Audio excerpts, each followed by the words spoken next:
Today's event, Emergency Services Day, is a way for us to broadcast the services available to the public around the area and at the ski hill. The village at Silver Star was the place to be last weekend as 9 of the area's emergency services teams performed one rescue demonstration after another. So we're looking at the Silver Star Ski Patrol, the Vernon and the Shuswap Search and Rescue groups, Silver Star Volunteer Fire Department, as well as some RCMP volunteers. We're up here today to basically give the public an idea of what we do. We're going to do a demonstration of auto extrication. We have 2 dummies that we're using as patients so that we can show the public how quickly we can get into the vehicles, get them out, and get them into medical care. Basically, we have what's called a golden hour rule. And if we, from the time we get the call to the time we get them into ambulance care, we want to be under an hour. Avalanche!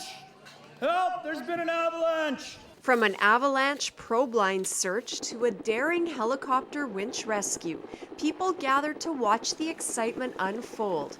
The all-day event was not only a fundraiser for the Vernon Jubilee Hospital Foundation, it was also a way to honor first responders and everyone who steps up to help in emergencies. Things that we want people to take away from the day would be if there were to be an emergency and they were to need help, that they do have these resources available to them. So we have an amazing amount of different things going on, and no matter what the situation, you'd have someone specialized in the help that you would need. Well, I think it's good for the public to come up and witness stuff like this just because it gives them a sense of, you know, they get to feel confident that if they are in an accident, that they have someone that's going to be there to help them.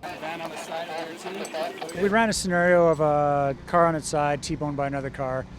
So we're doing a 2-patient extrication. The rescue team separated into 2 groups, each working on a vehicle with a patient trapped inside. The first thing you got to do, you have to walk around the vehicles, make sure there's no danger to us. The next thing we have to do is stabilize the vehicle. So if you see, we got a green strut against the one van over there.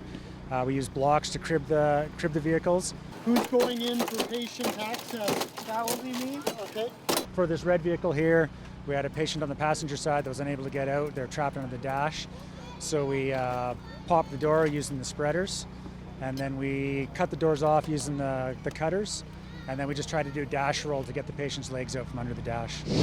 The next mission is a rope rescue performed by Ski Patrol, and they've asked me to be a victim. So I'm going to climb to the top of the ticket booth and hope for the best. It was higher up than it looked, and standing on the edge was intimidating.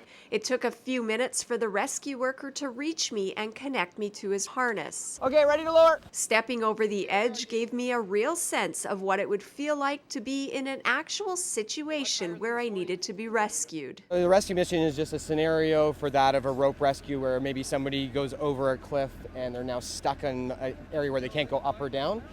So we typically don't bring somebody back up very often. We would tend to go down with them in that sort of scenario. So that's what we did with you. Is we came in, hook you up to the harness, throw on a helmet so you're safe, and then just take you down to the bottom where then we would look at the extraction from the bottom of the cliff kind of basis. Watching the rescue missions at Silver Star firsthand, there's no doubt in my mind these workers are true professionals. And the Vernon community is lucky to have these everyday heroes looking out for us.